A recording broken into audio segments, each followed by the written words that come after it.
bin Abdul Jalil kerana sudi bersama-sama dengan Gema Nur Iman dalam kuliah asar hari ini dengan ziarah ke alam barzah.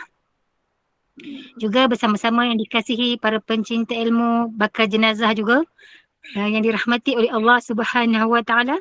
Terima kasih kepada tim pengurusan Gema Nur Iman yang dipimpin oleh pengurusi Puan Rosniati binti Mansur. Jadi bagi memberkati kuliah kita pada petang ini, marilah sama-sama kita bacakan umur kitab yang akan dipimpin oleh Al-Fadhil Ustaz untuk kita hadiahkan kepada baginda Rasulullah sallallahu alaihi wasallam, keluarga baginda, para sahabat, para sadiqin, para syuhada, alim ulama, guru-guru kita, ahli keluarga kita serta muslimin dan muslimat sama ada yang masih hidup ataupun yang telah kembali ke rahmatullah. Isiril Fatihah. أعوذ بالله من الشيطان الرجيم بسم الله الرحمن الرحيم الحمد لله رب العالمين الرحمن الرحيم مالك يوم الدين إياك نعبد وإياك نستعين اهدنا الصراط المستقيم صراط الذين أنعمت عليهم غير المغضوب عليهم ولا الضالين آمين. Amin, amin, amin ya Rabbal Alamin. Semoga Allah kurniakan keberkatan, kurniakan kerahmatan dan kurniakan kebaikan dengan kita duduk di dalam halaqah ilmu di petang Jumaat yang barokah ini. Jadi saya dengan penuh takzim menyerahkan kepada Al-Fadhil Ustaz. Tafadhal, mashkur. أعوذ بالله من الشيطان الرجيم بسم الله الرحمن الرحيم السلام عليكم ورحمة الله وبركاته الحمد لله الحمد لله رب العالمين والصلاة والسلام على أشرف الأنبياء والمرسلين وعلى آله وصحبه أجمعين أما بعد. Alhamdulillah, yang saya hormati sah pengurusan Gema Nur Iman dan juga yang saya hormati Kekanda Amira sebagai moderator majlis kita pada hari ini, dan juga kepada semua bakal-bakal jenazah. Apa khabar semuanya, sihat ke? Alhamdulillah. Sihat. Syukur.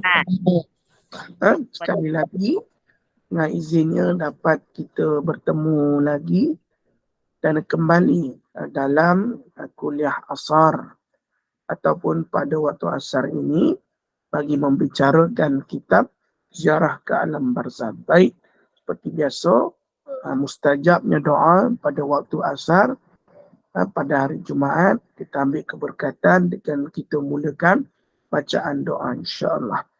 A'udzubillahi minasyaitonirrajim. Bismillahirrahmanirrahim. Alhamdulillahirabbil alamin. Wassalatu wassalamu ala asyrafil anbiya'i wal mursalin wa ala alihi wa sahbihi ajma'in. Allahumma ighfir lana dzunubana wa liwalidina warhamhum kama rabbawna shighara wa li jami'il muslimina wal muslimat wal mu'minina wal mu'minat al ahya'i minhum wal amwat bi rahmatika ya arhamar rahimin.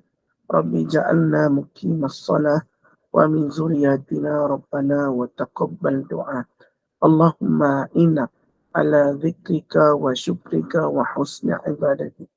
Rabbana hab lana min azwajina wa zurriyatina qurrata a'yun waj'alna lil muttaqina imama. Rabbana atina min ladunka rahmah wa hayyi lana min amrina rasyada. Allahumma inna nas'aluka ridhaka wal jannah wa na'udzubika min sakhatika wan nar. Allahumma innaka afuwun karim tuhibbul afwa fa'fu anna. Allahumma inna na'udzubika min jahdil bala wa darakis syaqa wa su'il qada wa syamatatil a'da. Allahumma inna na'udzubika minal baras wal junun wal juzam wa min sayyi'il asqam. Allahumma inna nas'aluka salamatan fid din wa afiyatan fil jasadi wa ziyadatan fil 'ilm wa barakatan fi rizq wa taubatan qabla al-maut wa rahmatan indal maut wa maghfiratan ba'dal maut. Allahumma hawwin alaina fi sakaratil maut والنجاة من النار والعفو عند الحساب. ربنا آتنا في الدنيا حسنة وفي الآخرة حسنة وقنا عذاب النار. صلى الله على سيدنا محمد وعلى آله وصحبه وسلم والحمد لله رب العالمين. تقبل الله منكم منا ومنكم. Taqabbal ya karim. Amin. Amin ya rabbal alamin. Mudah-mudahan doa kita dimakbulkan oleh Allah. Segala hajat kita dimakbulkan oleh Allah Subhanahu wa ta'ala. Baik, insya-Allah kita buka muka surat berapa ke kanda Amirah? Kalau ikutkan yang tanda-tanda ni 169. Tak pasti betul ke tak? Himpitan kubur bagi setiap orang. Dah lepas ke belum? 169. Himpitan kubur bagi setiap betul ya? InsyaAllah. Jangan.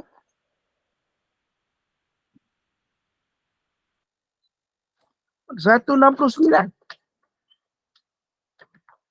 Kenapa Ustaz? Kejut juga. Kenapa? Tanda berapa? Just asking. Oh, okay. It's okay. Okay. Fine. Fine, thank you. Okay. Sebab kita dah masuk impitan kubur bagi setiap orang. Okay, baik. Sebab saya tanda muka surat 171. Yang ketiga dari bawah. Oh, Ustaz tanda situ Mungkin tak masuk kelas ni. Kena ni. Ustaz jangan lupa. Ustaz tertinggal buku. Berapa kali scan. Okay, baiklah. Tapi boleh je saya. Tapi yang saya tanda kat situ. Takut saya yang salah. Wallahualam. My mistake. Okay. Kita sambut. Kita teruskan lagi. Tentang rahmati Allah. Dalam himpitan kubur muka surat 171. 3 daripada bawah. Baik. Hanan Ibnu As-Siri dalam Az-Zuhdi menutupkan riwayat dari Ibnu Abi Mulaikah. Dia mengatakan tidak ada seorang pun yang terhindar dari himpitan kubur. Tidak juga Sa'ad Ibnu Mu'az yang salah satu dari tutup kepalanya lebih baik daripada dunia dan seisinya. Besok kita mati, duduk dalam kubur, kita mesti kena himpitan kubur. Tapi himpitan kubur berbeza bagi setiap orang. Kan? Mungkin setiap orang yang di antara kita tak sama dengan himpitan kuburnya. Apa yang mustahak, mesti terkena himpitan kubur. Bila duduk saja dalam kubur besok mati, kena himpitan kubur. Ada beberapa sebab yang membezakan himpitan kubur. Bagi kita, ada yang dikenakan himpitan kubur sebab daripada kesalahan-kesalahan atau perbuatan dosanya atas dunia. Supaya Allah dapat menghapuskan baki-baki dosanya. Tetapi yang mustahaknya kita mesti kena. Duduk dalam kubur, mesti kena. Maknanya, Ustaz, lepas kita mati, kita boleh berubah jadi apa-apa? Tak ada. Ada orang kata, Ustaz, boleh ke kalau kita meninggal, tiba-tiba kita boleh berubah jadi ikan ataupun jadi binatang ataupun jadi pokok. Itu cerita dongeng.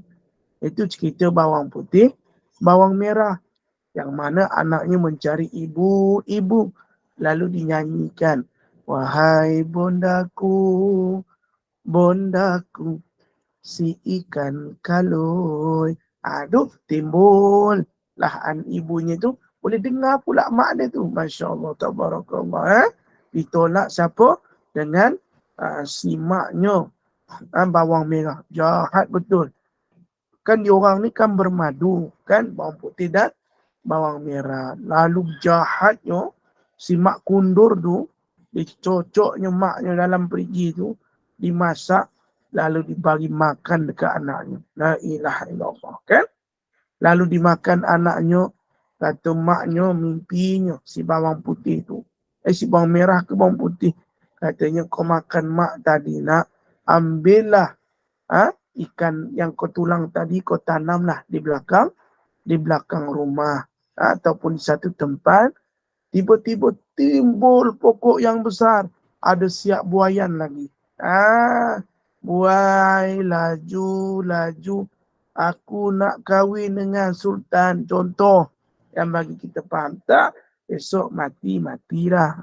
Contoh yang dirahmati Allah Subhanahu wa ta'ala kan.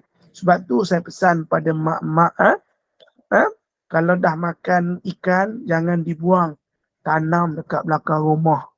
Kalau macam Bonda Nur ini, dia boleh tanam dekat belakang serai tu, tanam tepinya. Takut tumbuh pokok. Kekanak Amirah boleh tanam depan rumah. Mana tahu boleh tumbuh pokok, mana tahu anak kita kahwin dengan anak raju, siap main buaian. Kan? Elok kita gitu. Jangan dibuang. Kadang takut kalau ditanamkan tulang tu, boleh jadi musangking. Boleh buat meniaga. Sebiji dia dah 100 lebih. Kan? InsyaAllah. Wallahu'ala. Tak ada. Kita ni besok mati dah. Tak jadi kita haiwan. Kan? Tak jadi kita apa-apa. Kita dah mati dah.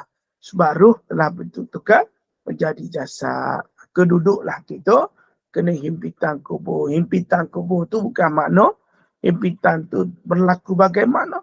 Tetapi ia berlaku di antara setiap yang telah kembali kepada Allah Subhanahu wa ta'ala. Dan juga dikatakan pada nota kaki tersebut, dari Al-Hasan dituturkan bahawa ketika menguburkan Sa'ad Ibnu Mu'az, Nabi SAW mengatakan dia akan dihimpit di dalam kubur dengan suatu himpitan hingga dia menjadi seperti bulu.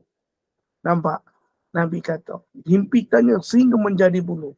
Lalu aku berdoa kepada Allah agar membebaskan Sa'ad Ibnu Mu'az daripada himpitan tersebut.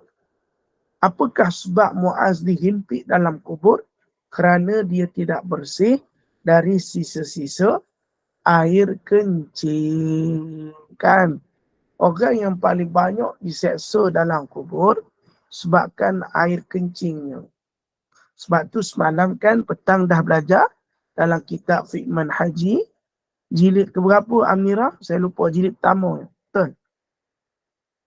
InsyaAllah. Jilid yang pertama tentang istinja. Semalam saya masuk.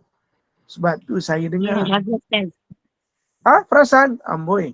Skodeng Tak perasan pun. Bagus saya cakap kalau Ustaz masuk. Betul semalam. Fikah jilid yang pertama. Jilid pertama. Dalam kitab Fiqh Manhaji tu dia ada 8 jilid. Kan? Kita dalam bab istinja. Macam mana Ustazah kata? Kalau boleh masuk kaki kiri keluar kaki kanan. Istinja ni cara kita membersihkan di kawasan kemaluan kita. Sebab ada orang lepas daripada pakaiannya. Ada orang lepas daripada segi bacaannya. Ada orang lepas daripada segi rukunnya. Tetapi ada orang yang tak lepas dari segi kebersihannya. Maknanya bersihnya itu bukan hanya pada pakaian, bukan hanya pada rukun saja dalam solat. Mesti bersih daripada najis. Yang disebutkan daripadanya sisa-sisa air kencing ini, sebab itu orang lelaki dipanggil istibrak. Istibrak ini berdehem sebanyak 3 kali. Supaya pada pistol atau bahasa kita sebutlah, kita pun belajarkan, kita sebut zakar. Kalau orang perempuan, dia tak panggil zakar, dia panggil apa aku lupa dah. Tuan-tuan dalam bahasa agama tu. Maknanya orang lelaki ni dia ada zakar. Zakar itu sebab tu dia kena bersunat. Kalau dia tak bersunat, buang kulit hadapan, nanti dia akan menjadi najis kerana air kencingnya tak selesai. Farash. Makna bagi orang laki-laki, kan tuan-tuan hadirat rahmati Allah, pastikan setelah kencing kena diberitahu bagaimana kaedah membersihkan. Bukan hanya bersihkan, hanya sekadar memegang kepala zakar. Tetapi hendaklah memastikan air yang ada kepada kepala zakar itu telah selesai keluar. Kalau dia tak memastikan perkara tersebut, lalu dia pun membawa solat. kena kain pelekat dia. Kena sikit je, tak banyak sisa-sisa air kencing tu, tapi kena juga. Tetap juga solatnya tadi terbatal dan mendapat dosa. Jelas. Itu juga dengan orang perempuan. Orang perempuan juga kena memastikan bahawanya di bahagian farasnya selesai. Habis kencing dan tidak ada meninggalkan kesan-kesan air kencing. Makna asbab daripada itu, kita dibersihkan daripada air kencing. Sebab itu Islam sangat menitik berat bab najis. Sebab itu Islam ajar kepada kita berkaitan istinja, membersihkan najis. Di mana ustazah ajar. Sebab itu kepada jemaah semua, kalau ada kitab Fikman Haji, ustazah apa nama? Saya pun Ustazah Nurliah. Apa nama Ya, dia? Ustazah Nurliah binti Haji Kasmuri. Yang mengajar saya syorkan kepada kaum hawa, kepada ibu-ibu, masuklah. Kerana sangat bermanfaat. Kerana belajar fiqh ni satu benda yang bagus. Supaya salat kita ataupun ibadah kita sempurna pada penerimaannya. Walaupun hanya antaranya adabnya. Masuk ke tandah dengan kaki kiri, keluar dengan kaki kanan. Bagus tu. Walaupun nampak simple, kadang kita ni masuk tanah dah tak fikir dah kaki apa. Kadang-kadang malas sangat melompat macam pocong. Dua-dua kaki kita masuk kan. Kan? Itulah kita. Baca doa masuk, keluar masuk. Cara kita istinja kena mengaji. Cara bersihkan najis kena mengaji. Nanti dia akan ajar pula kalau nak bersihkan najis tak ada air. Kena tayamum. Macam mana pula kalau berak tapi air tak ada? Kena dengan benda kesan. Itu semua benda penting sekali dalam pembelajaran ilmu agama. Sebab tu kitab Fikman Haji ni bagus, jilid tamu baru. Mudah-mudahan saya doakan Kemenur Iman dapat khatam sampai jilid 8 berkaitan dengan segala fiqh-fiqh yang berada dalam Fikman Haji, insya-Allah. Sebab tu saya syorkan pada ibu-ibu yang masuk kelas saya ni, ada Ustazah Nurliah mengajar, masuklah bahagian. Duduklah serta kerana banyak manfaat yang boleh kita belajar. Sebab kata Nabi, saat ni Ibnu Mu'adz dihimpit sebab satu sebab je. Sebab air kencingnya tak bersih. Kadang dulu mungkin kita ni jenis buang air kecil tuan-tuan, tapi kita tak sedar titisan air itu masih ada ataupun tidak ada. Begitu juga kaedah kita nak bersih daripada haid. Haid ni sebutnya datang bulan. Macam mana kita datang bulan? Lepas tu datang bulan ni biasa 7 hari. Kalau lebih daripada 7 hari dipanggil darah istihadah. Lepas tu macam mana nak pastikan kita ni dah betul-betul bersih daripada haid? Itu dalam kitab Fikman Haji ada. Saya share sikit-sikit je. Supaya apa? Kita semangat nak belajar. Sebab kadang kita tak nak belajar. Belajar. Sebab ia sangat manfaat bagi kita. Kalau kita nak tahu macam mana nak bersih daripada haid, macam mana kata ulama? Ada orang kata, Ustaz, tengok pad yang berada pada seluar dalam bersih, maka tak perlulah. Maknanya kira dah bersih. Tak, salah. Dia mesti duduk cangkung, ambil satu tisu basah dan sapukan sedikit pada faraj. Kalau masih ada darah yang baru, maka dia belum lagi bersih. Tapi kalau ada darah itu darah yang mengering, lepas tu diceret, lepas tu tak ada lagi, maka barulah sah daripada bersih daripada haid. Tuan-tuan, orang lelaki kena mengaji. Sebab orang lelaki bab fiqh dia kena mengaji kerana dia nak didik isteri. Kalau dia tak mampu mengajar isterinya, maka hendaklah dia menghantarkan isterinya untuk belajar fiqh. Tuan-tuan, sebab apa saya sebut pentingnya kita. Kadang kita walaupun sekecil-kecil benda, saat kita melaksanakan ibadah, dia sangat penting. Sebab saat Mu'adz sempat sikit je. Sebab dia tak bersih dari sisa-sisa air kencing, dia dihimpit di dalam kubur.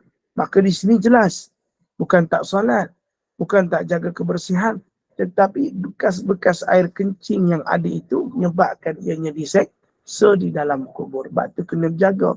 Bukan suka-suka je kita boleh main kecil, basuh-basuh, lepas tu keluar pintu. Wallahu a'lam. Jelas tak? Lepas tu saya syorkan juga ibu-ibu, banyakkan belajar bab fiqh, lebih-lebih lagi bab taharah ataupun bab najis, insya-Allah.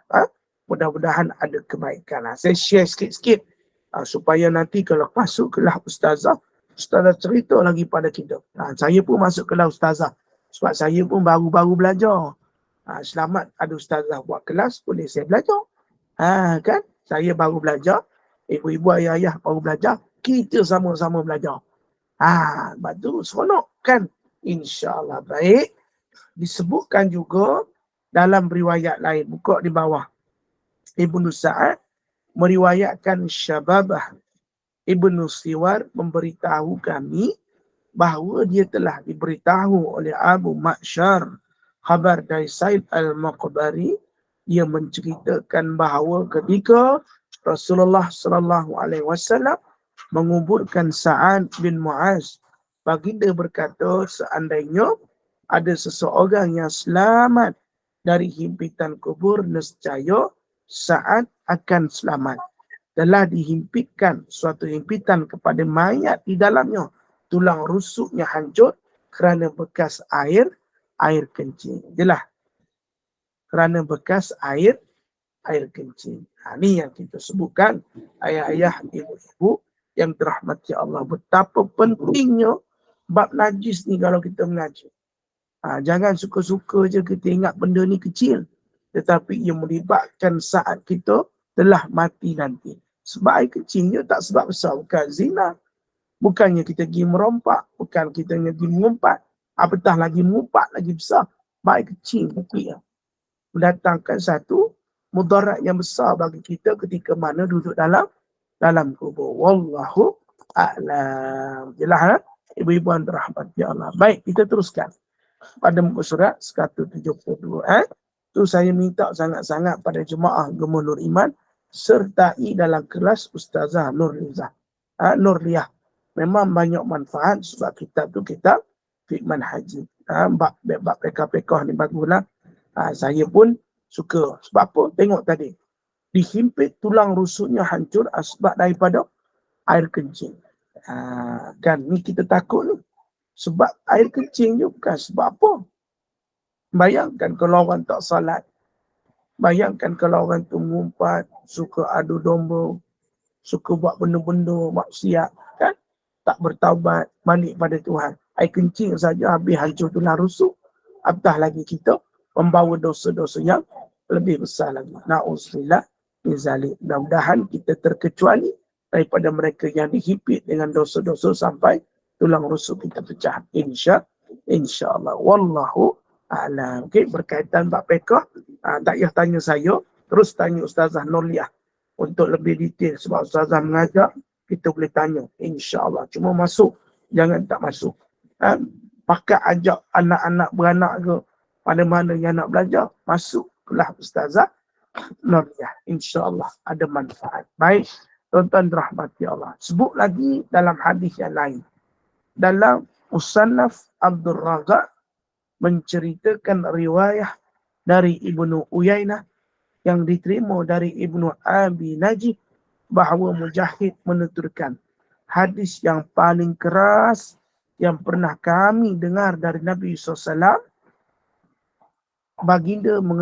sabda baginda mengenai Sa'ad bin Mu'az dan sabdanya mengenai masalah kubur. Maknanya kubur ni ada masalah bagi mereka yang balik dalam keadaan tak mengetahui agama. Dan juga bila masalah kubur ni sangat besar. Hidup dekat ke atas dunia ni, kalau kita ada masalah, kita ada peluang untuk selesaikan. Tapi masalah dalam kubur bukan masalah yang kita boleh selesai. Sebab masalah tu dibawa kita sendiri. Maknanya apa? Kalau kita buat maksiat, kalau kita buat dosa, masalah tu menimpa kita. Dan masalah tu tak boleh selesai bila kita masuk dalam kubur. Kita kena selesaikan apa yang kita buat dekat atas dunia ni dengan taubat. Maka setelah mati, kita tak bawa benda-benda yang tak baik. Ini kita nak bagi supaya kita jelas dan faham. Sebab tu Nabi kata, hadis yang paling keras yang pernah kami dengar daripada Nabi bab Sa'ad bin Mu'az dan mengenai masalah kubur. Nabi cakap tegah bila sebut pasal kubur. Nabi Sa'ad ni sangat tegah bila dapat bercakap tentang sesuatu benda yang Nabi tekankan sangat adalah tentang kubur. Sebab kubur ni adalah benda yang nyata dan ada kalanya orang selalu mengabaikan kisahnya. Sebab itu masalah kubur ni banyak. Sebab ada mereka penghuninya berbeza-beza keadaan. Ada yang baik, ada yang buruk, ada yang nikmat, ada yang azab. Sebab tu masalah kubur ini perlu ditekankan sungguh-sungguh. Ada orang kata, alah ustaz, kuburnya pun mati-matilah. Tu bahagian dia. Itu benar. Bahagian masing-masing bro. Bahagian masing-masing sis. Tapi yang menjadi masalah, bahagian kita bagaimana ketika mana dalam kubur. Sebab kita amat takut. Sebab kalau bahagian yang menimpa kita dalam kubur adalah satu keburukan. Bukan satu kebaikan. Sebab tu masalah kubur ni Nabi agak tegah bila mana menceritakan kepada para sahabat. Ketegasan yang Nabi bawa ni mencerminkan kepada kita bahawasanya masalah kubur ni banyak ceritanya dan takkan selesai. Dan boleh jadi duduk dalam kubur ini adalah sesuatu yang mendatangkan penyesalan bagi orang yang masuk ke dalamnya. Sebab tu kita tak nak jadi orang menyesal. Kita sendiri tak tahu berapa lama kita hidup. Hari ni dah Jumaat dah. Minggu depan Jumaat kedua. Minggu depan lagi Jumaat yang ketiga. Minggu lagi Jumaat yang keempat. Dah kita nak masuk raya haji. Adakah sampai tak sampai kita pada hari raya haji? Kita tak pasti. Sebab tu masalah kubur ini bila dibincangkan oleh Nabi SAW dan diceritakan oleh Nabi SAW, ia menjadi satu benda yang mustahak bagi kita. Sebab tempat yang kita akan masuk ini adalah tempat kehidupan yang akan kita masuk ke dalamnya. InsyaAllah. Baik, berkata juga dalam At-Ta'ah wa As-Siyam wal-A'isam, Ali Ibnu Ma'bad mentuturkan riwayat melalui Ibrahim Al-Ghanawi yang menerima khabar dari seseorang.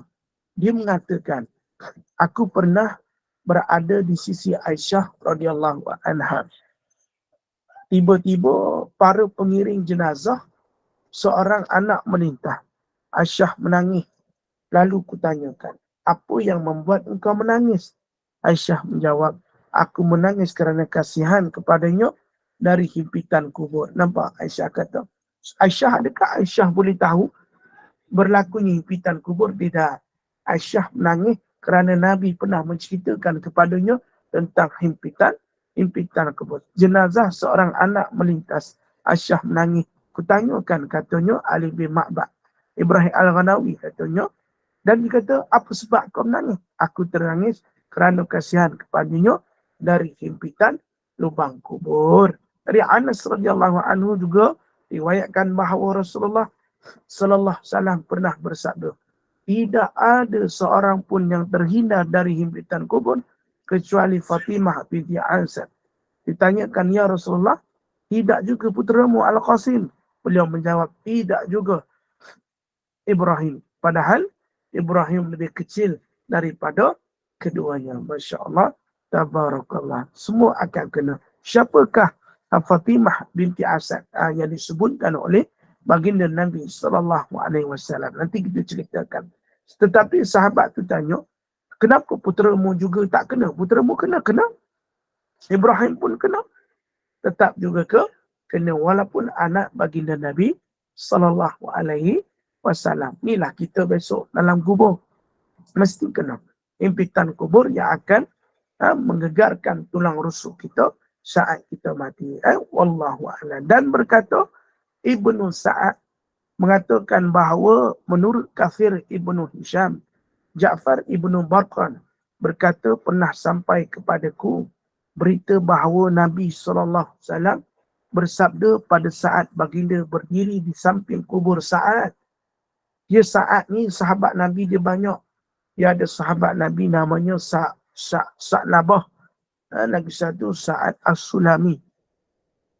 Kedua-duanya mempunyai cerita-cerita yang tersendiri. Kalau Sa'ad As-Sulami seronok, Sa'labah pun sama, dia seronok. Kisah Sa'labah ni lagi seronok. Sebab apa tuan-tuan? Dia satu orang yang takut buat dosa. Tuan-tuan. Sak labah ni saka takut buat dosa. Tapi cara dia minta ampun pada Tuhan tu beza dengan kita. Dia pergi satu gunung, dia teriak, Ya Allah, aku takut dosa. Ni sak labah ni. Tuan-tuan. Dia minta dosa. Dia minta ampun pada Tuhan. Dia pergi naik gunung. Dia kata, dia berteriak. Dia kata, wahai Allah, ampun dosa aku. Aku takut neraka, Ya Allah. Berteriak sampailah satu saat. Nabi kata, Allah ampunkan dosa-dosanya. Bersungguh-sungguh salabah ni tuan-tuan. Minta ampun. Pergi dekat satu bukit. Ni antara sahabat lah. Pergi kat satu bukit tuan-tuan. Dia menjerit-jerit, wahai Allah ampunkan dosa aku. Aku takut neraka. Kita tak ada bersungguh gitu tuan-tuan. Kadang kita sendiri minta ampun pun, Ya Allah ampun dosa aku. Lagu tu saja tuan-tuan. Tuan-tuan. Kita minta ampun sungguh tuan-tuan. Tapi lagu tu lah. Bukan jenis macam sahabat Nabi tadi. Dia naik, kisah dia panjang lah. Tapi keadaan dia minta ampun tu berbeza dengan setiap orang. Sampai dia kata, wahai Allah ampun dosa aku, wahai Allah. Dia dalam keadaan semikian. Allah Rabbi kan tuan-tuan. Berbeza sahabat dengan kita minta ampun. Dan disebutkan pada riwayat tersebut, telah dihimpitkan suatu himpitan atau didorongkan suatu dorongan jika ada seorang yang dengan amalnya boleh selamat darinya, nescaya saat akan selamat. Kalau boleh, jika ada yang selamat, amalnya boleh selamat daripada hingkatan kubur, ternyata saat akan selamat. Diriwayatkan juga dari Ibnu As-Sakir dan Ibnu Abi Ad-Dunya dari Abdul Majid Ibnu Abdul Aziz. Abdul Majid Ibnu Abdul Aziz menerima riwayat itu dari ayahnya. Diceritakan bahawa ketika Nafi' pelayan Ibnu Umar meninggal, Ibnu Umar menangis lalu bertanyakan, apa yang membuatmu menangis? Aku ingat saat Ibnu Mu'az dan himpitan kubur. Sebab apa?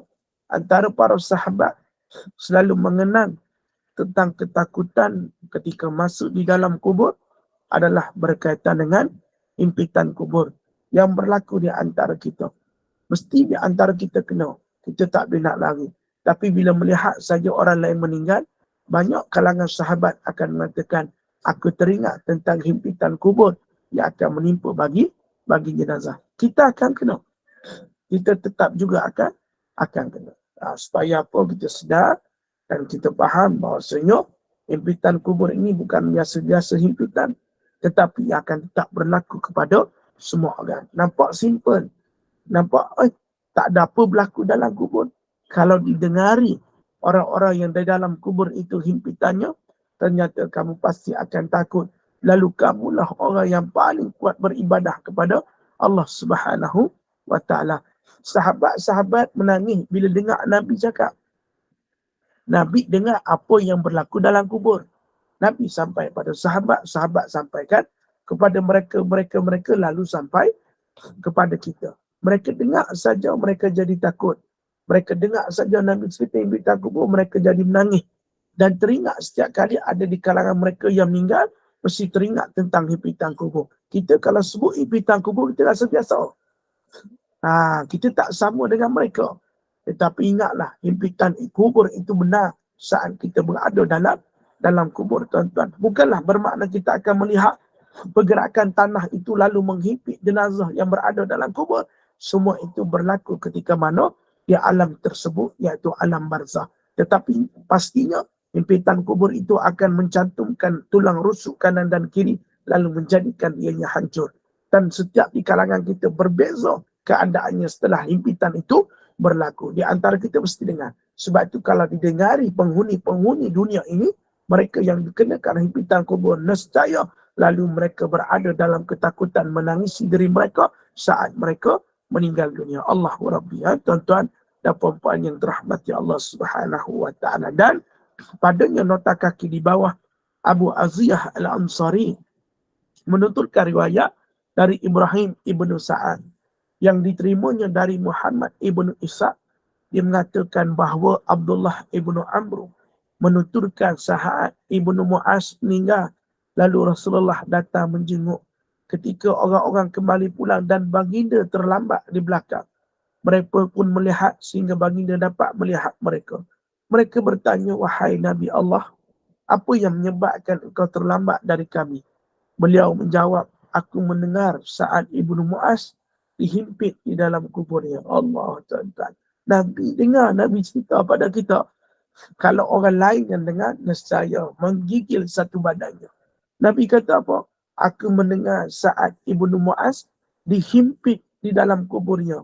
Lantas mereka bertanya, dia dihimpit di dalam kuburnya? Bukankah aras telah bergoncang untuknya? Kemudian beliau berkata, mana yang lebih mulia? Sa'ad atau Yahya Ibnu Zakaria? Demi Allah yang jiwaku berada di tangannya. Yahya telah dihimpit kerana dia pernah kekenyangan akibat berlebihan memakan roti gandum syahru at-ta'am. Yang kita belajar dalam kitab Qalbun Salim, antara sifat tercelur adalah makan berlebih-lebihan. Asbab itu Yahya Ibnu Zakaria dihimpit kerana dia pernah kekenyangan akibat berlebihan memakan roti gandum. Siapa yang makan berlebihan? Dalam kitab Qalbun Salim kita ada belajar bahawasanya akan mendatangkan sifat malah untuk beribadah, akan mendatangi baginya perkara-perkara yang tak baik, lebih-lebih lagi sifat-sifat yang tercela.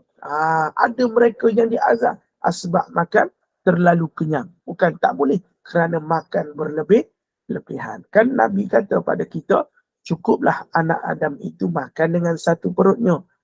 Dan orang kafir itu makan dengan 7 perutnya. Cukuplah anak Adam itu dengan beberapa suapan yang dapat menegakkan tulang belakang mereka. Yang dapat menegakkan tulang belakang mereka. Cukup memadai bagi perkara tersebut. Tapi kita manusia kadang-kadang makan berlebih-lebihan.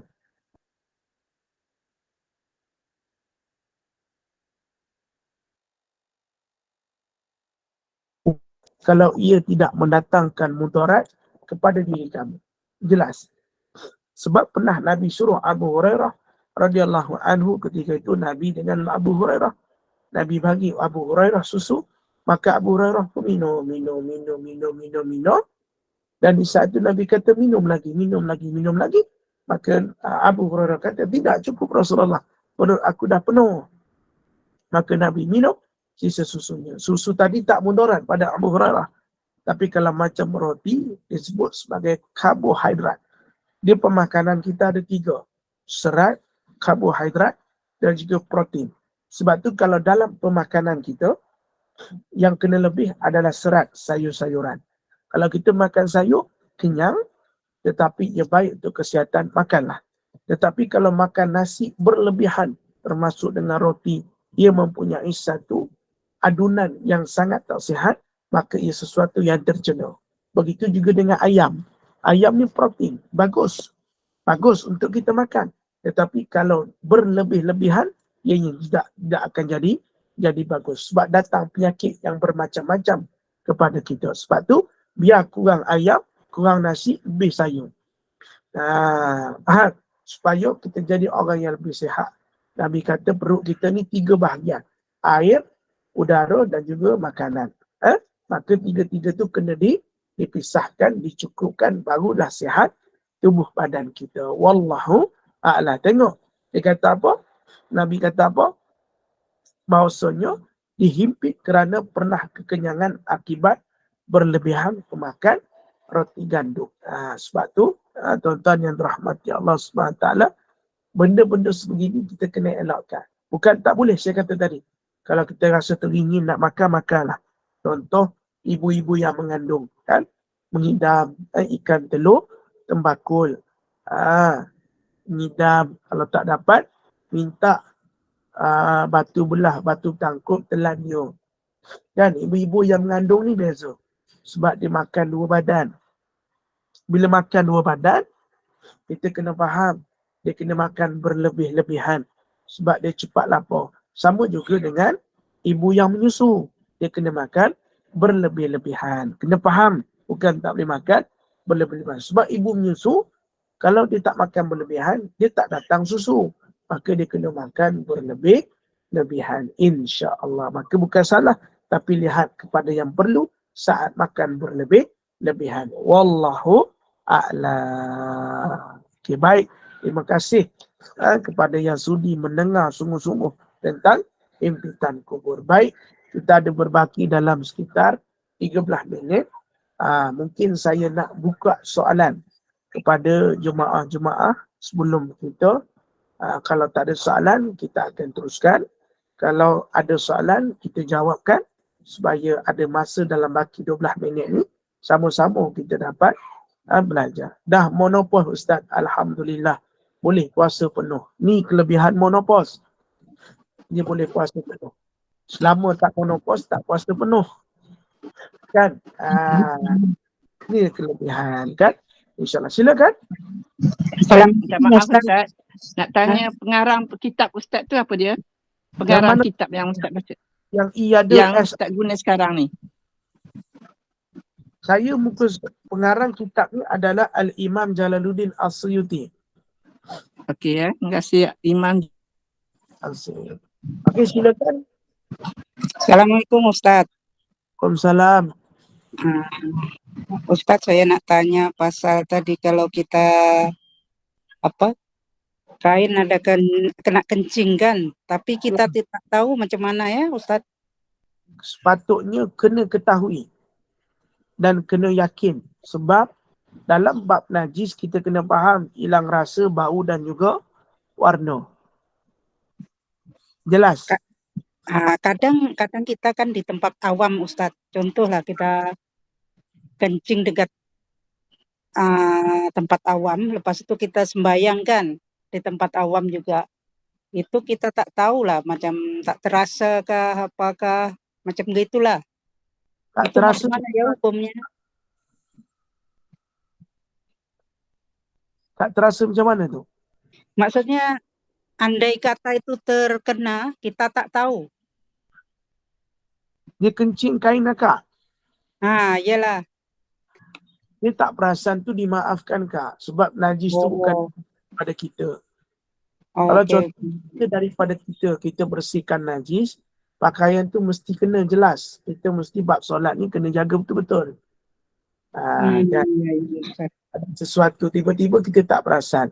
Dan setelah solat kita perasan benda tu ada bernajis. Maka wajib kita ulang. Kita ulang ya. Tapi kalau contoh kan, kalau contoh dalam cerita pendekar Bujang Lapuk, kan mula-mula Piramli. Kan bila Piramli tu dia okey pakcik, kita mula pakcik ya. Allah. Kenapa tu Ramli? Seluar koyak pakcik. Dah pergi naik bagi sirus tu. Jahitkan. Ya? Nanti turun semula. Dia keluar lagu tu. Maknanya rupanya betul-betul koyak. Contoh dengar, saya bagi contoh ni. Lepas tu kena pula si Aziz. Hai pakcik ya. Perak pun sama. Abang Aziz pun sama koyak. Koyak. Sampai pula Sudin. Perak. Lepas tu rupanya bukan koyak tetapi kentut. Tapi kalau dia waktu tu lepas dia kentut tu dia solat. Dia ingat koyak. Rupanya kentut. Maka harus diulang. Faham ya pakcik ya? Harus pun tak jadi jahit seluar Abang Sudin. Sebab bukan koyak. Tapi contohnya yang kita tengah solat di tempat awam. Dan tempat tu kita tak tahu bernajis. Kita pun tak tahu, mungkin najis yang ada tu bukan daripada kita kan. Tapi kalau kita yakini bahasanya najis itu kita tak ketahui dan kita memang dah menjaga, maka sah. Tapi kalau kita tak ketahui, kalau kita ketahui bahasanya bersihnya najis itu tak ada dan kita yakin bahasa ia bukanlah najis, maka tak ada masalah. Macam contoh, kita kan kadang-kadang tengah solat kita ada masa macam angin keluar daripada dubur. Maka sebagian pendapat ulama kata kalau yakin itu hanya bukan angin tapi hanya seluar ataupun pergerakan seluar yang mendatangkan bau ataupun ada angin, maka dan tidak mengeluarkan bau, maka teruskan solat. Teruskan solat. Tapi kalau bunyi kan datang bau walaupun tak keluar bau, dia anginnya sikit je. tapi bau kentut dia tu menusuk dek kalbu. Dia menusuk pada seluruh saf-saf salat, datangnya daripada kita, maka itu terbatal. Faham? Tapi kalau kentut kita tu macam, aku kentut tak kentut, tadi macam ada angin. Tapi tak ada pula bau, macam jelas tak jelas. Dan kita yakin itu bukan kentut, teruskan solat. Jelas, Bonda? Bonda Annie? Annie, angkat kain, jemuran dah turun.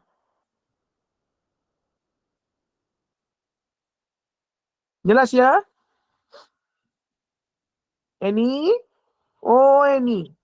Ya Ustaz. Ya, Ya, boleh. ya. Pasal tadi kasih off. Okey, jelas ya? Jelas Ustaz. Terima kasih. Jangan lupa kain, jemuran dah turun. Oke Ustaz. Baik ya. Assalamualaikum. Ustaz, kita sambung muka surat berapa nanti Ustaz? 174 ya? Kita sambung ni. Habis soalan belum? Yelah, berhenti kat mana tadi? Saya dah termis. 173 kan? Okey, nak tanda. Nanti lupa pula. Jangan marah, macam marah ya. Tak marah Ustaz, nasihat. Ya, Okey, Bonda, Assalamualaikum Ustaz. Okey, Assalamualaikum Ustaz. Saya ada kemusykilan sikit mengenai yang tahu tentang dia tahu macam ketikoi. Itu macam mana Ustaz? Adakah sembahyang tu tempat tu ini? Bonda, saya tak berapa jelas lah. Lain Okey. poin ni putus-putus. Okey, ada surau-surau yang bila kita numpah sembahyang, dia tempat solatnya kita cium bau kencing tikus. Itu. Kalau dia jelas daripada segi bau, ternyata kita tahu tu kencing tikus. Kita pergi tanya tikus tu, kau kencingnya kat sini? Dan dia kata, ya, saya kencing. Maka tak boleh kita solat kat situ. Kita solat di tempat yang tak berbau kencing. Ustaz, macam mana tikus cakap Ustaz? Tak contoh. Kan saya kias mantik. Sebab tu saya kata kita tak tahu najis tu najis apa. Dia berbau tikus Ustaz. Sebab tu saya kata kalau betul bau tikus, jangan di situ. Lalu kalihkan sujudmu. Jangan sujud di situ. Tapi kalau kenapa sampai, kalau kita bau macam tak ni lah, kalau kita rasa macam tak betul lah, lepas tu penuh pula, kita tak boleh nak sujud. Sujudkan sedikit, anjakkan badan kita ke tempat yang lebih suci, yang lebih bersih. Kalau ada ruang, kalihkan kita. Tapi sebelum solat, kita kan boleh tengok kapet tu antara ada najis ataupun tidak ada najis. Sebab pihak surau ni biasa dijaga oleh pihak nojo atau pihak-pihak yang lain. Sebab tu antara kemestian bagi kita sebelum melaksanakan solat, keyakinan kita terhadap tempat solat. Pastikan bersih daripada najis. Sebelum kita angkat takbir, mesti kita yakin tempat tu bersih dari najis. Sebab kalau macam surau dan masjid, mesti bersih. InsyaAllah. Mesti dijaga sebab tempat nak solat. Tapi tiba-tiba waktu kita solat tu, kita macam ada bau najis. Dan kita sujud memang betul-betul najis. Dan kita sujud tu memang dah terkena najis, maka batal. Jelas? Confused lagi Ustaz. Kenapa Sebab kita sembahyang kan. Macam ni Ustaz. Saya memang tak jadi, memang berlaku kat saya lah. Memang tempat solat ni memang bersih, tapi bila kita nak sujud kan, bukan tempat ni, macam tempat macam sembunyi di balik kan, memang macam berbau lah Ustaz. Okey, kalau nyata bau, kalau dah bau sangat betul ada najis, kita tak boleh sujud kat situ sebab kotor. Kalau ternyata kita tempat solat kita. Jelas? Mungkin bukan tempat sujud kot Ustaz. Persekitaran kot bau. Mungkin lah. Persekitaran tu Ustaz. Persekitaran no problem lah. Bukan tempat sujud. Yang penting tempat kita solat tu. Contoh kalau ada kencing tikus di belah kanan. Kencing kucing ada di belah kiri. Ataupun tahi harimau ada sebelah kanan. Tahi buaya belah kiri. Kita solat di antaranya. Tapi tempat yang kita solat tu suci. Maka boleh tak menjadi masalah. Kalau dah sekeliling dah berbau Ustaz, takkan tempat yang itu bersih. Kita fikir baliklah. Saya pun jadi pening dengan soalan makcik ni sebenarnya. Ustaz, kalau kita yakin tempat tu bernajis, kita kena tinggalkan kan. Dia sebab menyusuk, baunya menyusuk kalbu Ustaz. Kebanyakan surah yang mana dia orang pantau kebersihan, alhamdulillah yang ni orang tua yang menjaga, dia tak kisah ada kebersihan Ustaz. Makcik Asia dengar ni. Kalau Makcik Asia kata surah tu memang berbau, yakin tak selamat, jangan solat kat situ. Jelas? Ustaz faham, tapi kita tak tahu Ustaz, sebab kita datang dari singgah solat. Sebab itu saya sebutkan tadi, antara keyakinan untuk kita solat, pastikan tempat itu bersih. Kalau kita rasa tempat ni tak bersih, tinggalkan lalu solatlah di tempat lain. Solat ini tak semestinya di surau. Kalau saya cuba mencelah, saya agak faham Kak Asia punya concern tu, kebimbangan tu. Boleh tak kalau macam memang kita bau tu kan kita tak tahu spesifik tempat tu. Tapi tempat yang sebab kesan dia ke kita tak boleh nak check sebab mungkin kapet tu gelap ke. Tetapi bau dia memang kuat. Boleh tak kalau macam kita dalam keadaan macam masa dah suntuk ke, kita guna sejadah kita untuk alas atas keyakinan itu? Macam mana Ustaz? Kalau itu membantu Cik Asia punya soalan. Tadi dah. Dengar tak? Faham tak saya sebut tadi apa? Saya sebut apa? Antara kebaikan ataupun perkara yang perlu ditelitikan ketika nak solat adalah tempat yang bersih. Sebab tu saya kata tadi, kalau kita rasa muskil dengan tempat yang kita datang tadi, sebab baunya bau tikus, tinggalkan. Tak semestinya solat perlu dalam surau. Jelas tak maksud saya? Kalau Bunda Sofiah tadi tanya, katanya Ustaz, boleh tak kita lapik sejadah? Boleh. Tak payah kata sejadah, sejadah tu bukannya wajib. Yang wajib kita lapikkan sesuatu daripada najis. Tapi Bunda Asia kata tadi, sekeliling. Bukan tempat dia sujud. Kalau tempat dia sujud tu ada najis, tak perlu solat di situ. Tapi kalau sekeliling saja yang mendatangkan bau yang kurang enak, tapi tempat dia itu masih bersih untuk sujud, dipersilakan. Jelas Sofiah? Bunda Sofiah? Alhamdulillah, insyaAllah saya jelas yang ni. Faham tak? Maksudnya Bunda Asia tadi, dia kata, dia bau sekeliling. Saya ingat dia bau dekat sejadah tu. Dia depends on your keyakinan. Kalau keyakinan you kata, sah, okey boleh solat, boleh. Ada orang solat, tak solat tepi surau, dia solat kat tepi jalan. Tahu arah kiblat, bentang sejadah, kelas. Tapi sebab tu saya agak muskil dengan soalan Bunda Asia tadi. Bunda Asia cakap, kalau tempat tu bau kencing tikus, ternyata surau begitu amat-amat perlu kita pertingkatkan kebersihan lah. Kalau macam bau kencing tikus, itu menjadi fitnah yang besar bagi kita orang Islam. Kalau Bunda Asia kata, ada surau sebegitu.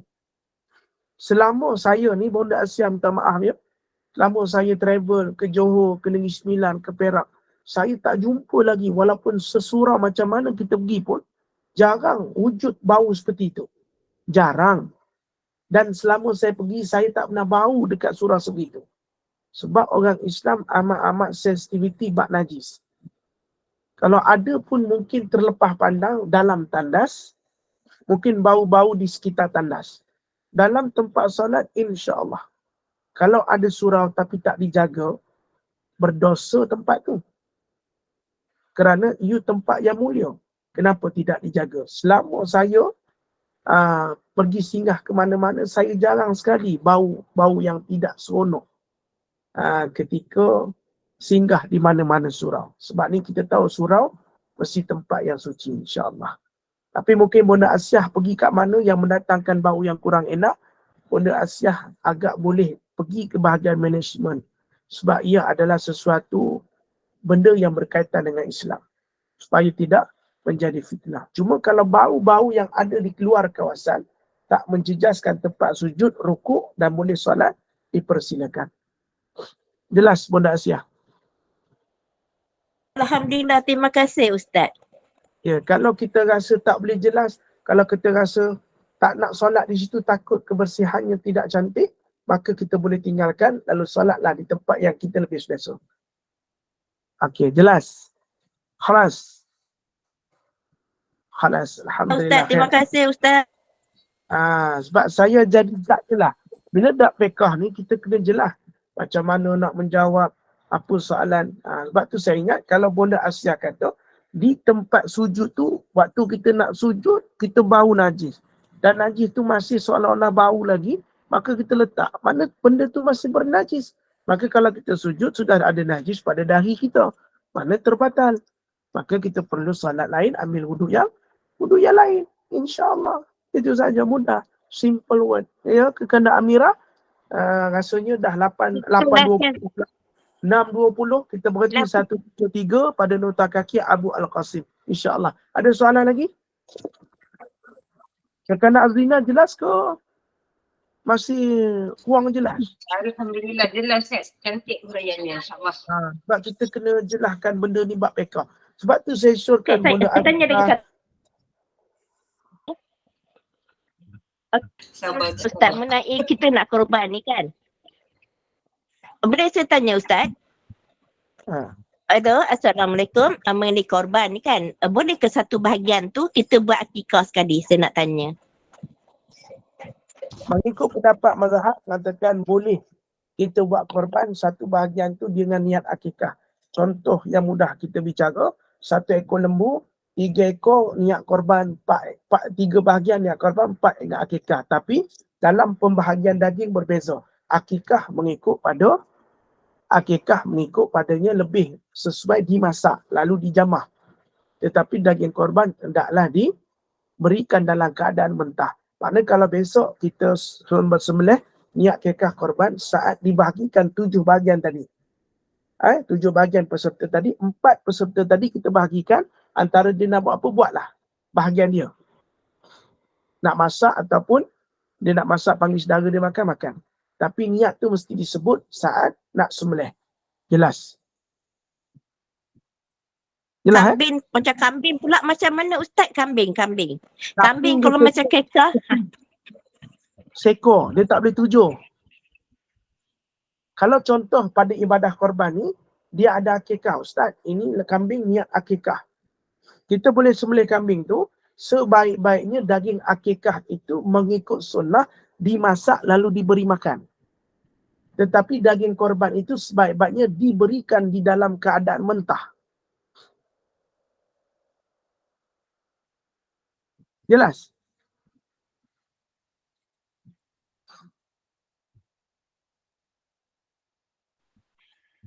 Jelas Terima kasih ke? Ustaz. Alhamdulillah.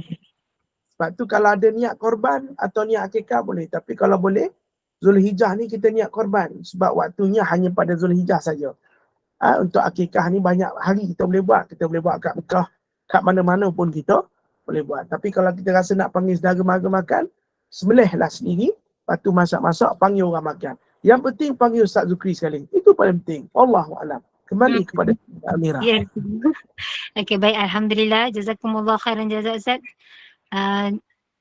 Di atas perkongsian ilmu yang sedikit sebanyak mungkin dapat memberi manfaat kepada kita. Kita kena ingat kita semua adalah bakal jenazah akan menghadapi alam barzah Semoga kita sentiasa di dalam rahmat dan kasih sayang Allah Subhanahu Wa Taala. Terima kasih kepada tim Gubernur Iman, sahabat-sahabat pencinta ilmu yang mengimarahkan kuliah kita. Malam ini kuliah akhir kita pada pukul 9 malam, kuliah Isyak bersama dengan Al-Fadil Meja Ustaz Muhammad Naim bin Haji Ahmad Al-Hafiz dengan kitab Al-Muhimmah Al-Mawa'iz Al-Badi'ah. Jadi teruskanlah bersama-sama dengan Gubernur Iman. Yang ini saya mewakili Gubernur Iman memohon maaf sekiranya ada sebarang kekurangan dan kesilapan. Yang baik itu datang daripada Allah, yang tidak baik dan kelemahan itu daripada kami sendiri. Kita tangguh kuliah kita. Sebagai menutup majlis, mohon sekali lagi Al-Fadil Ustaz untuk membacakan tasbih kafarah dan surat As. Saya sudahi dengan wabillahi taufiq wa hidayah. Wassalamualaikum warahmatullahi wabarakatuh. Subhanallah wa bihamdihi subhanallahil azim syada la ilaha illa anta nastaghfiruka wa natubu ilaik. Bismillahirrahmanirrahim. Wal 'asri innal insana lafi khusr illa alladziina amanu wa 'amilus shalihan wa tawassaw bil haqq wa tawassaw bis sabr. Terima kasih. Kita jumpa lagi pada